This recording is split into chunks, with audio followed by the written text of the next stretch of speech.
Assalamualaikum warahmatullahi wabarakatuh. Asyhadu an la ilaha illallah wa asyhadu anna Muhammadan abduhu wa rasuluh. Amma ba'du. Pertama-tama marilah kita panjatkan puja dan puji syukur kita terhadap Allah Subhanahu wa taala yang telah melimpahkan rahmat, nikmat serta hidayahnya sehingga kita dapat melaksanakan kegiatan ini dengan keadaan sehat walafiat. Kedua kalinya salawat serta salam tetap tercurahkan kepada junjungan Nabi besar kita Muhammad sallallahu alaihi wasallam yang telah menunjukkan kita dari jalan yang gelap gulita menuju jalan yang terang benderang, yakni Adinul Islam Asyiratul Mustaqim. Ketiga kalinya saya di sini sebagai moderator. Perkenalkan, nama saya Niken Dwi Febrianti dari PR IPM SMK Muhammadiyah 5 Babat. Saya di sini akan memandu acara kegiatan ini kajian yang bertema Idul Adha di tengah pandemi COVID-19. Di sini saya ada pemateri yang bagi teman-teman di wilayah Babat juga sudah tidak asing lagi. Langsung kita sambut saja Ustadz Ma'ali Sofyan, dipersilakan.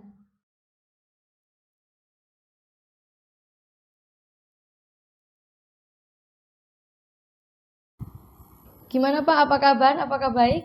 Alhamdulillahirabbil alamin, sehat. Gimana aktivitasnya di tengah pandemi ini? Alhamdulillah, mudah-mudahan tidak ada kendala, masih aktif di sekolah, di ranting, dan di beberapa tempat yang lain.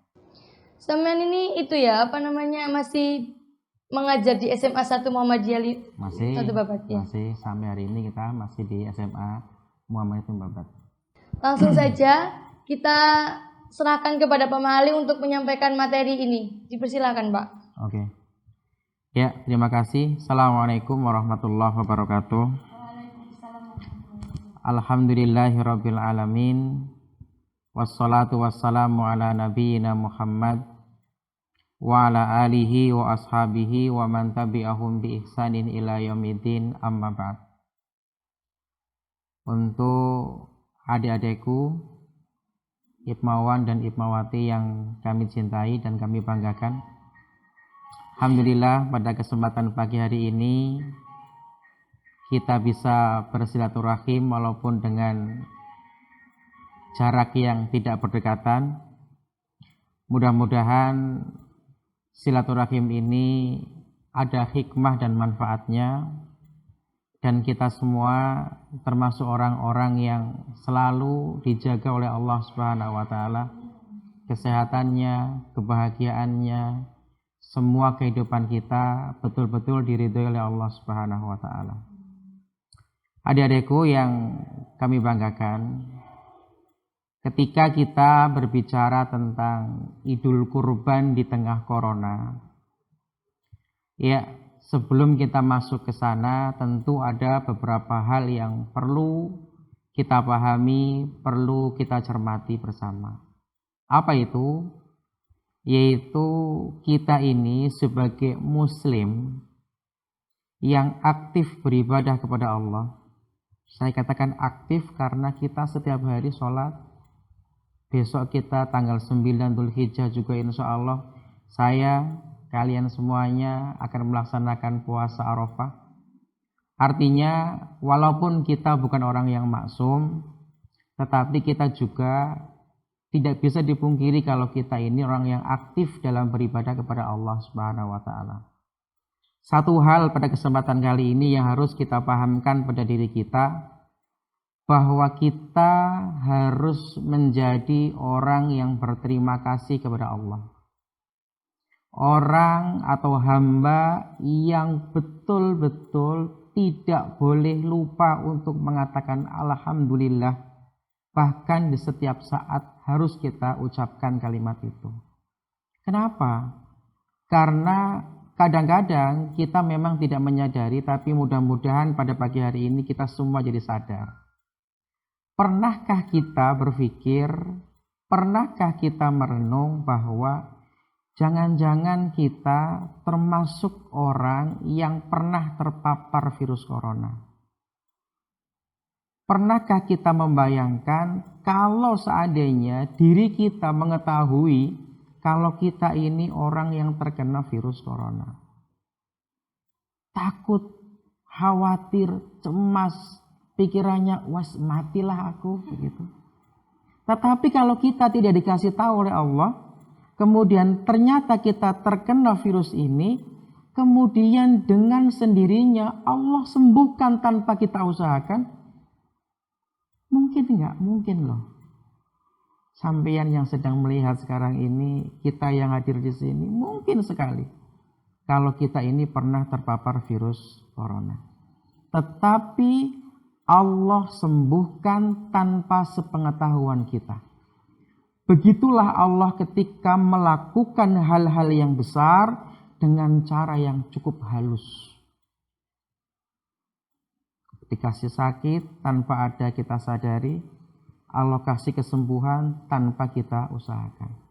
Makanya ayo kita menjadi orang-orang yang bersyukur, berterima kasih kepada Allah Subhanahu wa taala. Karena sekali lagi kita ternyata masih diberikan kekuatan.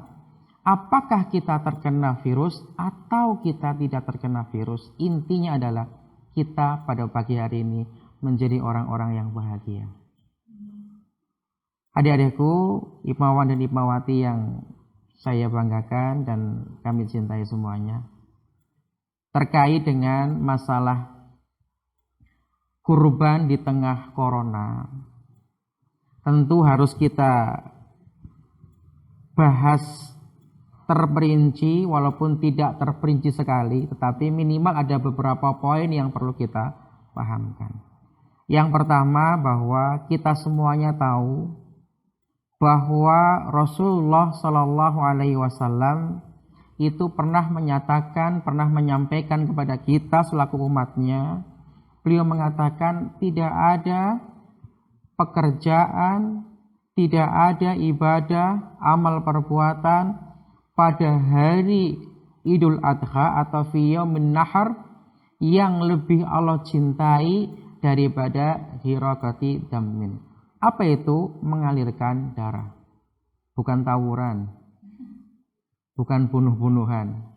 Tetapi yang dimaksud dengan hiraqati damin itu adalah orang yang melakukan penyembelihan kurban atau orang itu melaksanakan ibadah kurban.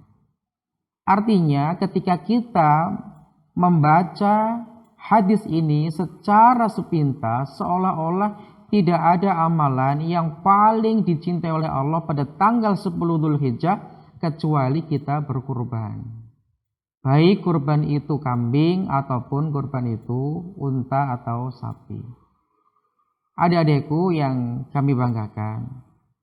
Tetapi saya sadar sampean-sampean belum bekerja. Saya juga paham kalian-kalian masih minta kepada orang tua.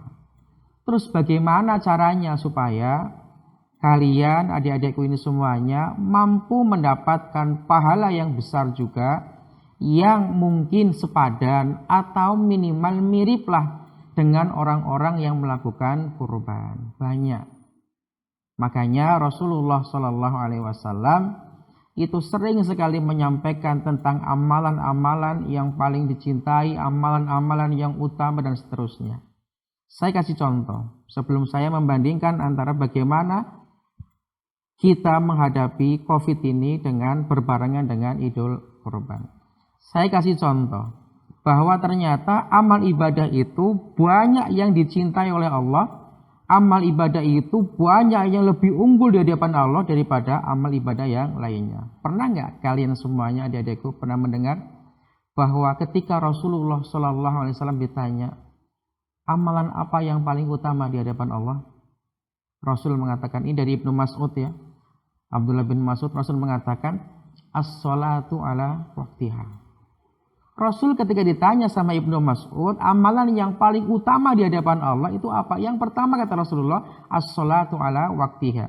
Salat pada waktunya. Maksudnya adalah as-salatu fi awwali waqtiha. Salat tepat waktu. Virus untuk kalian semuanya. Jangan sampai kalian sregep, semangat berorganisasi, tapi ketika ada adzan nggak mau mendatangi. Ini penyakit yang di mana-mana muncul. Mentang-mentang misalkan, saya ini panitia, sholatnya belakangan, enggak ada itu. Ya enggak ada. Justru panitia itu harus memberikan contoh yang baik. Bukan kok panitia, capek nanti saja sholatnya belakangan kalau sudah semuanya sholat, pesertanya sholat, sudah baru sholat. Itu bukan tipe yang baik. Ya, jadi karakter-karakter seperti itu harus dibuang dari Ibmawan dan Ibmawati. Yang pertama kata Rasulullah. Yang kedua, kemudian summa ayyi, Ibnu Mas'ud bertanya lagi, terus selain itu apa lagi Rasulullah? Rasul mengatakan al-jihadu fi sabilillah. Perang. Siapa di antara kalian yang berani perang? Nah, kalau di zaman Rasulullah perang itu membawa pedang. Kalian besok tanggal 10 Dzulhijjah berani megang pisau, berani megang pedang untuk menggorok sapi, silakan. Ya. Jadi al-jihadu fisabilillah itu amalan yang kedua. Kemudian thumma ayyi, Ibnu Mas'ud bertanya lagi, kemudian apa lagi Rasulullah? Apa kata Rasulullah? Birrul walidain. Berbakti kepada orang tua. 3 amalan ini kata Rasulullah adalah amalan-amalan yang paling utama di hadapan Allah Subhanahu wa taala. Tetapi para ulama mengatakan bukan kok yang pertama itu sholat, kemudian baru birrul walidain misalkan, kemudian baru lagi di bawahnya jihad, tidak. Tetapi para ulama maksud dari hadis ini adalah amalan itu lebih utama di hadapan Allah itu tergantung kondisionalnya. Kadang-kadang birrul walidain lebih besar pahalanya daripada jihad. Maka Rasul pernah mengatakan bahwa ada seorang pemuda yang minta izin kepada Rasulullah untuk ikut berperang, tetapi pemuda ini meninggalkan ibunya, orang tuanya sedang sakit. Apa kata Rasulullah? Kamu tidak usah pergi jihad, kamu rawat orang tuamu, itu pahalanya melebihi jihad fisabilillah. Bukan berarti saya tak tengok-tengok nang masjid. Apa tengok-tengok bahasanya itu? Saya tak berdiam diri masjid selamanya karena sholat itu lebih utama daripada yang tidak.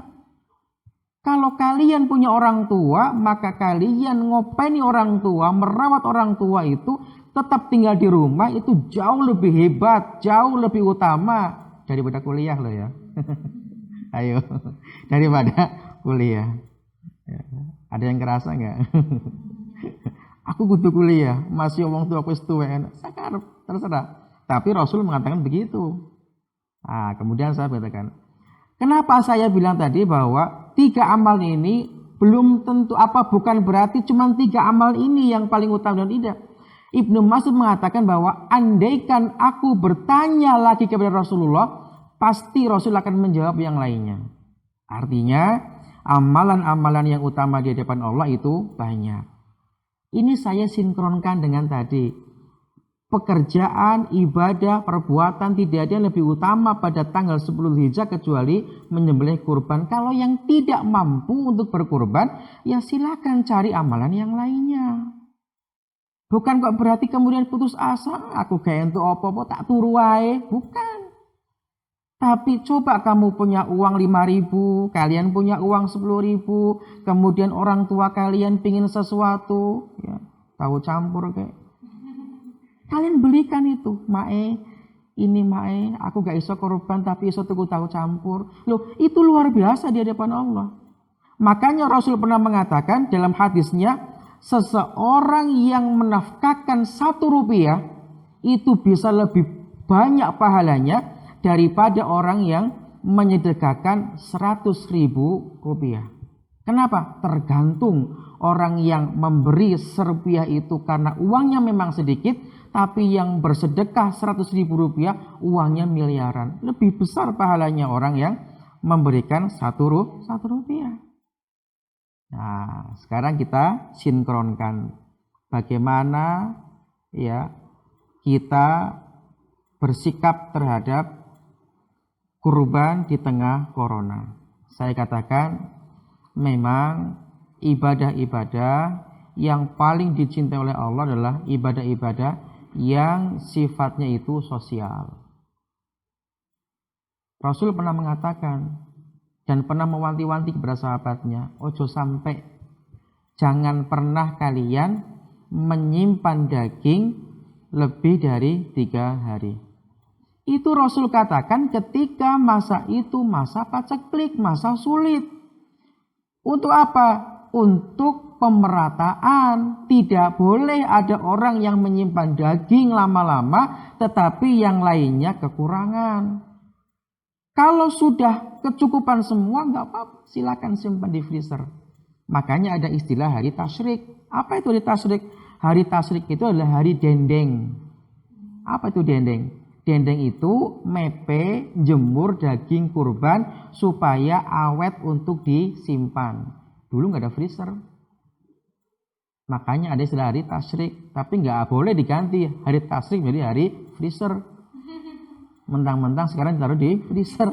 Nggak boleh. Tetap hari tasyrik. Tanggal 11, 12, dan 13.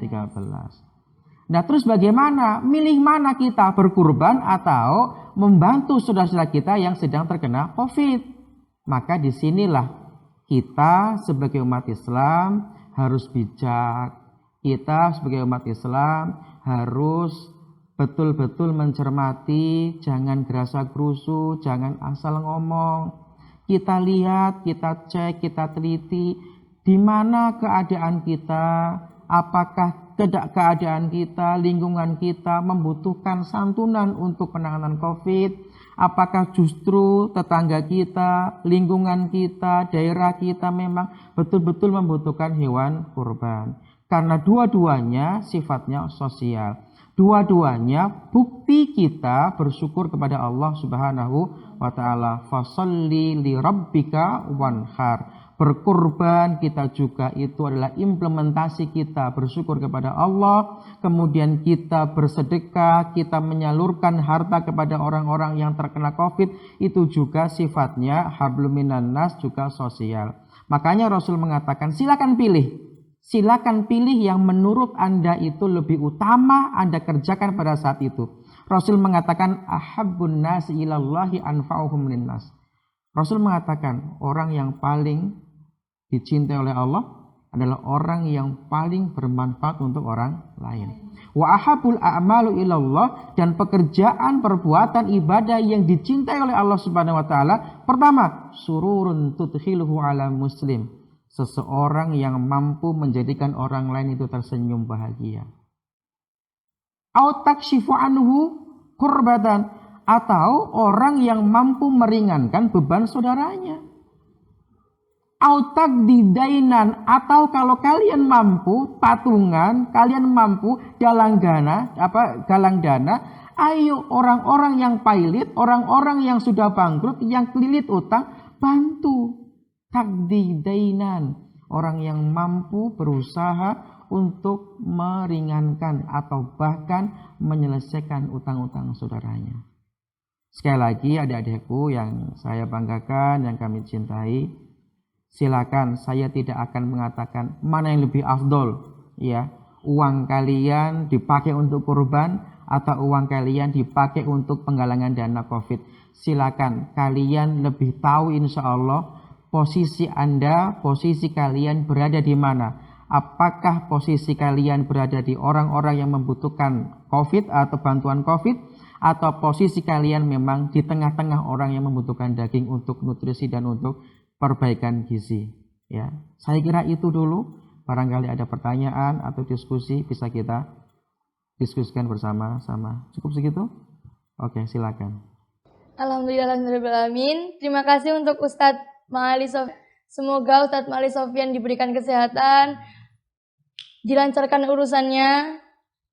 Buat teman-teman yang di rumah, jangan lupa ya, jaga kesehatannya juga. Dan juga harus di rumah saja.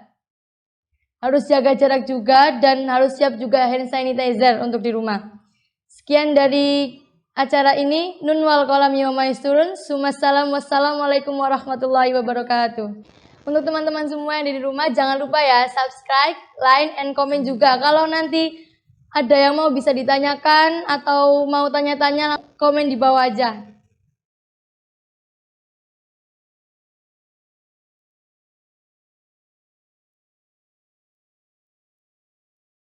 Assalamualaikum warahmatullahi wabarakatuh. kami dari panitia Five Dinner Fest PCIP Babat akan mengumumkan para juara dari lomba Five Dinner Fest. Lomba pertama puisi competition, Lomba kedua fotografi. dan yang lomba ketiga adalah lomba tilawatil Al-Quran. lomba pertama puisi juara favorit Oktaviana Anggun dari PRIPM Monopelang dengan tema Pemuda Kecil.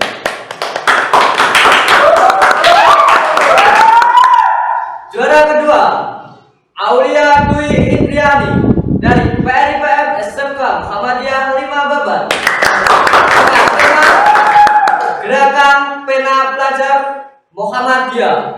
Juara pertama yakni Hafsyah Syabilia Aulia Putri dari PRIPM SMA Muhammadiyah 1 Babat dengan tema Aku di sini mencintaimu di PM-ku. Dan yang lomba kedua fotografi competition. Juara favorit diraih oleh Rekta Holkaf dari PRIPM Monopelang dengan tema Nuansa Dingin. Juara kedua diraih oleh Akhlis Al-Masjid dari PRIPM Ponpes Muhammadiyah Babat dengan tema After Fajr. Juara satu diraih oleh M. Sibrur Ridho Al-Hadad dari PRIPM SMK Muhammadiyah 5 Babat dengan tema Perumahan Alami. Dan yang lomba terakhir yaitu lomba tilawatil Al-Quran. Juara kedua yang diraih oleh Dafa Fali dari PRIPM Monopelang. Dan juara pertama yaitu diraih oleh Mazra'atul Khairah Ummah dari PRIPM SMA Muhammadiyah 1 Babat. Dan sekian, terima kasih dari kami. Assalamualaikum warahmatullahi wabarakatuh.